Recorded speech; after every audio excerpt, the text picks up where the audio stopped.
Hello and welcome back to another Teamfight Tactics video. It's that time again to figure out which synergies are consistently at the top. Now, keep in mind that a synergy in S tier does not guarantee you a win over a synergy in D tier. There's also many different tiers, such as 6 Rangers not being relevant in the meta at all, but 2 Rangers being strong. Our tier list is based off of synergies that we see consistently in the top 4 and is strongest at different tiers. But before we begin, remember to click our link below in our description to see more in-depth guides, builds, and ways to win you your next games. There are many courses designed by pro players within the top 1% of the game to teach you the meta and how to effectively climb up the ladder. So if you want to get into the top 4 of your games, then go to ProGuides.com today and we will see you over there. Link will be included in the description below. Alright, let's jump right back into the tier list. With our S tier, we have Summoners, Ocean, Mages, Alchemist, Poison, and Predator. First up, we have Summoners. Summoners have always been strong and we expect them to be nerfed slightly in the future. Every single Summoner unit is good, including the 1-cost unit Zyra. She herself is very popular in an Ocean Mage composition and is normally in the top 3 of most damage dealt even in the late game. Summoners also compensates for their squishiness with how quickly they fill up the extra board space. They become a hard counter to many as their summoned units become the main targets of the enemy's focus, allowing your champions plenty of time to keep respawning units. Additionally, even if all your champions die, a lot of time your summoned units is able to get rid of the remaining enemies, allowing you to get the win. Be it early game with just Zyra and Malzahar, or late game with Annie and Yorick, you're bound to get some easy wins with these units. Next up is Ocean. After the buff in patch 9.23, almost every comp runs some sort of Ocean. The 35 mana gain at tier 2 is essentially 1/3 of most champions' mana pool. Or even for a champion like Kha'Zix, that's basically refilling his mana automatically. 2 Oceans with 15 mana is still consistently good for early game, and a nice buff to most compositions in late. And lastly, 6 Oceans is if you're able to find an Ocean Lux, and that's when you cheer for the easy win. The units by themselves are great as well. Vladimir and Syndra will fall off late game, but are great starter mages. Nautilus and Thresh are decent tanks, and together they will also proc Wardens. And Nami is one of the strongest champions in the game right now, being a unit with rare AoE ability that also CCs any enemies in her path. Moving on to Mage. 3 Mage is primarily used to proc Ocean with Vladimir and Syndra, and of course you have Brand, which is the most powerful mage of them all. Although it's a bit of a meme in the TFT community, 6 Mages is actually very strong as well. One of our analysts got to Diamond pretty easily with a 6 Mages and 4 Ocean composition. Although some mages are weaker, like LeBlanc or Talia, the guaranteed double cast ability makes up for it. Additionally, you can also start the game looking for Tear and Spatula to potentially make a mage cap. The mage cap allows you to replace one of the weaker mages for an insane carry, such as a Malzahar or Annie. But enough about our OP Ocean Mages and Summoners. In our S tier, we got their direct soft counter, Poison. Poison won't mean an immediate win for you against an Ocean composition. However, it does provide you a great advantage as it delays their units from using their ability significantly. They're basically the demons of set 1. Kog'Maw is an easy unit to level 3 and works great with Runan's Hurricane. Mundo is a proper tank that has self-regeneration, and Twitch is great for spreading the poison across the map. However, the true carry of a Poison build is our legendary unit, Singed. So speaking of Singed, Alchemist also lands in our S tier. Although the synergy is incredibly simple where he simply cannot be CC, it can actually be detrimental to your opponent. Singed can't be affected by Zephyr, so he's actually a perfect unit to use against any opponents using the item. Additionally, due to his innate synergy, Singed will most likely be the first unit to run straight to the back lines and stop the enemy's carries from ulting. Moving on, we also have Predator. Predator is great as they will instantly kill units under 20% health, making Runans the best item to proc the synergy. Predator is easy to hyper roll as well since many Predators are low cost, such as Kog'Maw, Rek'Sai, and Skarner. Early game can be a bit rough as they don't get their power spike until you tier 3 or get perfect items for them. However, they make for great pairs with Poison, making them into our S tier. In our A tier, we now have Assassins, Desert, Light,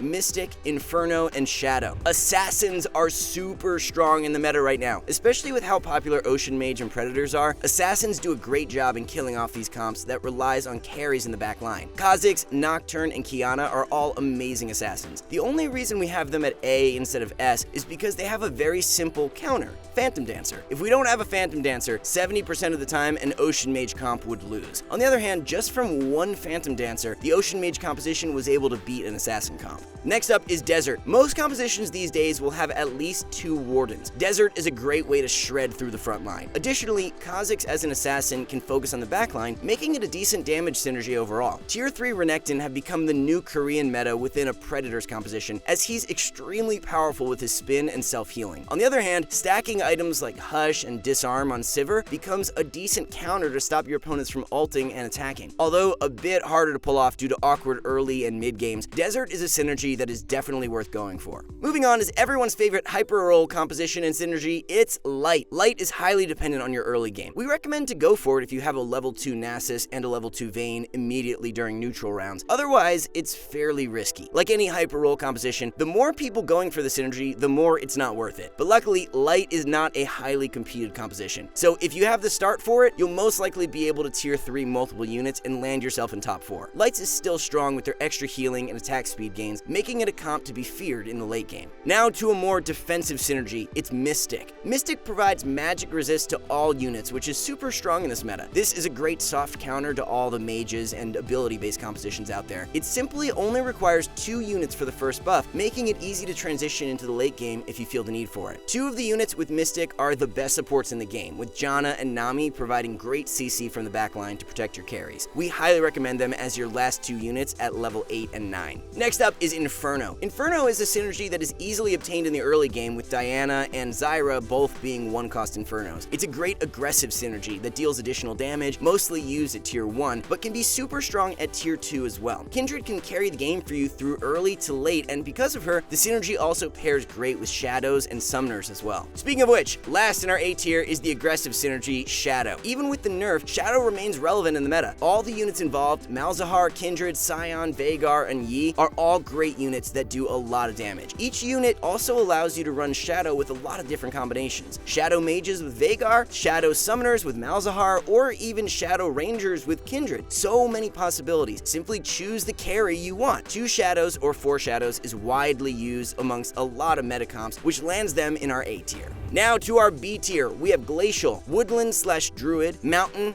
BladeMaster, Electric, and Warden. Beginning with Glacial, who took a strong hit this patch with their nerf at 4 Glacials and 6. Glacial is still the key to winning in a Glacial Berserker composition, as the stuns are crucial for Berserkers to shine. But besides that, unfortunately, nothing too noteworthy. They aren't very strong outside of this one composition, and even so, the composition isn't one that is a guaranteed top 4. But due to how crucial they are to carry a Berserker's build, we have them in B tier. So let's talk about Woodland and Druid, synergies that definitely shine. Woodland and Druid are essentially the same units. Maokai, Ivern, and Neeko are great starting units and probably the strongest synergy there is during the early game. Neeko can be replaced by LeBlanc as well. They're tanky and essentially gives you an additional unit, which is extremely powerful when there's only 3 to 4 units in the game. The reason we put it in B tier is because Woodland does tend to fall off quickly if you don't build the proper carries around them, or the second strategy, which is to hyper roll and get them to level 3. We have seen many players fail with Woodland due to their great early game, but unable to transition properly as they take damage throughout mid to late game. Next up is Mountain. It's a simple synergy that is also a great power spike to tank up your team. Mountain shines the most with mages, as you already have the 1-cost Talia. Adding in a Malphite provides a great tank and an amazing CC unit. The 1500 shield is basically doubling a unit's health. The best time for Mountain though is if you get a Mountain Hex game. That way you can run Kiana and get both Mountains and Assassins. Another easy synergy to get is BladeMaster. A new popular build has emerged known as BM Nocturne. It's one of the most popular builds to go for to counter both Predators and Mages, although it does require you to get Blade of the Ruined King. Outside of that, it's a synergy that is good but not exactly OP. You'll most likely only see 2 BladeMasters in a lobby. Due to the popularity of BM Nocturne, BladeMaster lands itself in the B tier. There's also Electric in our B tier. One of the newest hyper roll compositions is to actually re-roll for level 3 Ornn and go for an Electric composition. If you hit Electric 3, it's actually an incredibly strong power spike. However, Electric 3 does mean Zed. Zed in general with stacked items can easily carry you a game, but this makes for an awkward early and mid-game transition until you can hit the Zed. And lastly, we have Warden. Thanks to the buff on Wardens, most compositions will have 2 Wardens. Especially in the Ocean synergy, Nautilus and Thresh automatically gets you 2 Wardens. We found that since the popularity of Predators and BM Noct compositions, running even 4 Wardens have granted us a lot of success as well. Definitely not something you force since early game because you'll end up with no damage, but in a late game composition, having up to 4 Wardens can be very powerful. And to more underwhelming synergies, we have our C tier with Steel, Crystal, Avatar, and Rangers. First off is Steel. Steel, which is mostly found in Predator's comp and with BM Nocturne's builds. However, the synergy itself is really not that clutch unless you find yourself a Steel Lux in the late game. 4 seconds of immunity can be very powerful versus 2 seconds, which is pretty minuscule, blocking 2 or 3 auto attacks at most during the late game. In our C tier, we also have Crystal, very similar to Steel in the sense that it's mainly found in Predator's builds with Skarner and Ashe. We do have to say though, Crystal is better than Steel, especially if you build the right items. Ionic Spark is great on Skarner as he can only take 100 damage max, while stacking attack items on Ashe is very powerful. She won't get bursted down by a single brand ult and can push out damage due to the Crystal synergy. And like Steel again, you also need Lux to get to the last tier, which is extremely rare. Speaking of Lux, we got Avatar in our C tier as well. This might sound surprising to some of you since Lux is a 7-cost unit and can be extremely strong late game. However, Avatar is very hit or miss. Majority of the time, if you do manage to find a Lux, it's one that doesn't work with your other synergies at all, making it pointless, so you simply re-roll your shop. Due to the inconsistency, we dropped it to C tier. And lastly in our C tier is Rangers. 2 Rangers is great, and that's about it. 4 Rangers is possible if you have an insane start, but the composition is starting to get too squishy, and running 6 Rangers is pretty much never worth it. Most teams will have 2 Rangers just so the main carry, Kindred or Twitch, can attack quicker. And finally, to our D tier is Cloud and Berserker. So first is Cloud. Cloud grants allies dodge chance, which may sound amazing as you might think, oh, they're like the Yordles of last season. However, the only units with Cloud, excluding Lux again, is Yasuo and Janna. Janna is a great unit to throw into your team, but Yasuo is not. Yasuo is quite underwhelming unless you're running a strange BladeMaster Cloud Mystic build, which we have yet to see often in the meta. And even late game, if you have a Janna already and find a Cloud Lux, it really doesn't feel that worth it as the Lux won't synergize with anything else. Unless you're against a bunch of assassins, dodge won't do much against most compositions, especially with mages so popular. And lastly is Berserker. You may be surprised to hear Berserkers in our D list because Olaf can still potentially carry your composition to the top 4. Glacial Berserkers is not a dead comp, but let's be honest, do you really rely on any Berserkers besides Olaf? So with the newest nerf in 9.23, Olaf lost his high potential to carry, leaving you a lot of heavy mediocre Berserkers thrown on Olaf's back. The only other Berserkers worth mentioning is Mundo and Sion, which Mundo shines more in a poison build and Sion in a shadow build. Neither of the compositions Mundo and Sion are in would need the Berserker synergy. And that was it for today's video. With rank out, we were able to see which synergies were more consistent in the top 4. So far, we climbed ourselves to Diamond, but we're hoping to get back to Grandmaster and Challenger soon. How have your climbs been going so far? What synergies are your favorite? Let us know in the comments below. Like and subscribe, and we will see you next time.